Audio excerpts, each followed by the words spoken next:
Now we are going to talk about your movie. That's true. I would love if you can tell us just in a nutshell what the story is about and what was your inspiration, if at all, because I think it's documentary, so it's something real. Right. So how was it to deal with the topic itself, and why did you want to make this movie? Well, I can say I was working with an actor on a project, and then one day he said to me, "The last time I died." And so I paused in the middle of the coffee. I said, "What?" To the rest of us, death is one and final. And so he said he has died several times, and he came back from it. And so I started asking questions. And with this movie, the little film I shot I wanted to explore and figure out what is behind all those deaths. What did you experience? But I found in the process of making it that it was actually about why it happened. Not the deaths themselves, but actually his child trauma that led to many years of drug abuse, and what insights that had led him to arrive at. Exactly, it was pretty serious theme, serious topic. Yeah. And he also talked about his mom's boyfriend who was hitting him. He was very rough. Right. I think that has some kind of influence on the guy's that part of addiction. And right, stuff. Childhood trauma, Exactly. Losing his father, being lied to about it. Mother has a new man who is very violent to him, and the mother knows it and doesn't stop it. He runs away from home, ends up with the wrong people and drugs, lives on the street for 15 years on heroin, tries to kill himself many times over on heroin.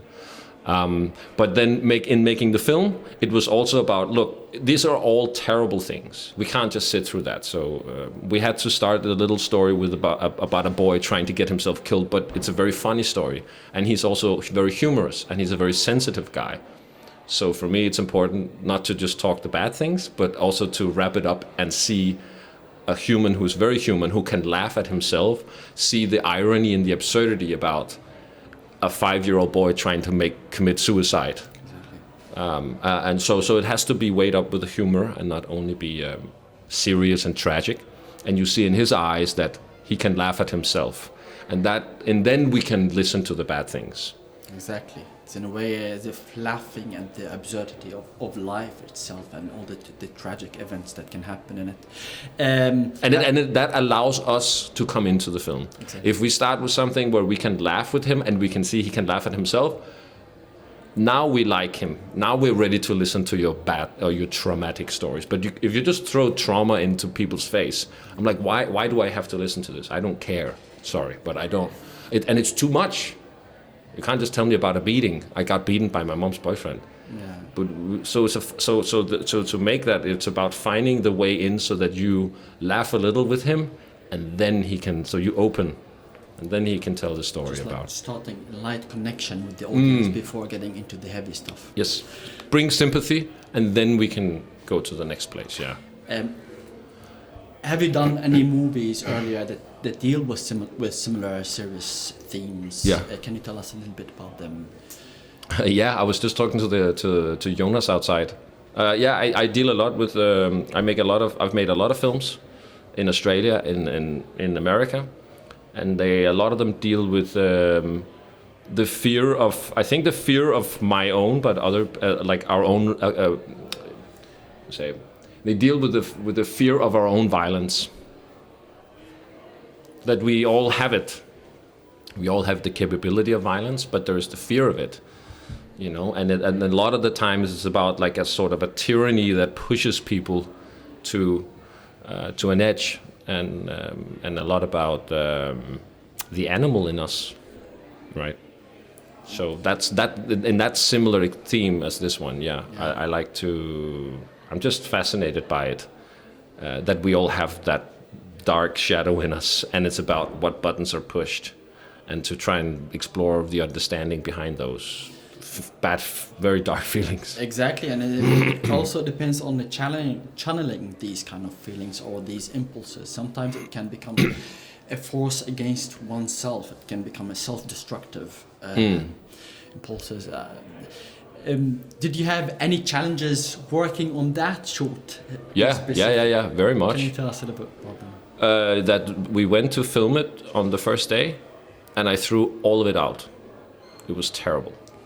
Everything? I shot the whole, because we filmed him for like an hour and a half talking, and then we shot a lot of images. And then I came home and I hated it. And I threw it all out. And I called both him and the cinematographer the next day in the evening, and I said, I'm sorry, it's terrible. We have to do it all again. So we then went back, and everything you see we shot the next day again. And we all had a bit of Slivovich first. There's only one shot in the film that was from the first day. The rest we threw out. Okay. So that was painful. That was feeling like a failure so much that like fucking we have to do everything again. Yeah, but I can relate. I know that feeling when you want to do something the way you want it, and then it doesn't feel right. You want to destroy it. Right. Right. Exactly. And it took me a long time to figure out that place where he sits and so he sits in like an interview, but it's not an interview. So it took me a long time to think, how do I film him talking about things, but it's not an interview? And at some point, some guy said, well, it feels like a confession. I'm like, oh, right. So I had to, like, what we have the setup here, right?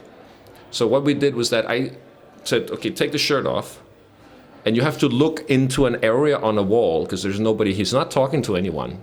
And I had to tell him, you just have to talk to yourself. And I was actually booming. And there was a cinematographer filming.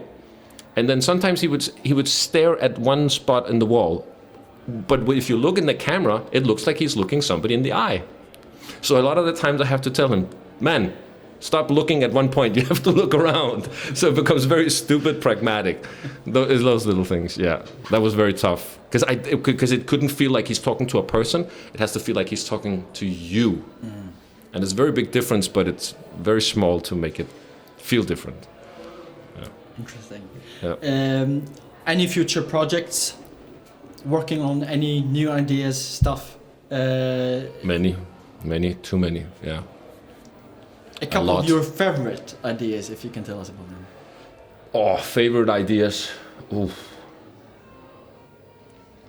Man, that's. And some people... I'm finishing up a short now. I'm finishing up a short now, and it's about a couple who just got pregnant. And then he starts to question if the baby she has in the belly is his. And so the first half, we see it from his perspective. And we are as an audience, we're with him. And we're like, okay, she definitely cheated on him. Then we go to the other, and we're like, she's a traitor or whatever you want to call it. And then we go to the second half, and we see it from her perspective. And we see how the guy is like, what, this asshole? So it's about seeing, it's not so much about did she do it or not, it becomes more about how does it affect those two people in their relationship, that there is a baby coming now, which they both want. But just that little doubt that he has that it might not be his starts to destroy everything. It's a very interesting way of telling a story. This reminds me of Akira Kurosawa's Rashomon, if you have seen that movie. Yes, with different perspectives to the similar. It's very beautiful, like to question reality and truth and what is truth, because everyone has some kind of perspective, and when you hear it, you are blinded by you don't see the other part. So it's really right. And it's very much a male perspective, because it's a very male fear that if there's a woman you love, I want it to be my baby. I want to be the one who can be the father. It's because it's like, what else of value if you go deep down? So all men I know who's heard of this concept, they get very angry because it's like, it's got to be my baby. And then when you go to the women, it's a completely different perspective. Then they're all like, but there's a baby coming.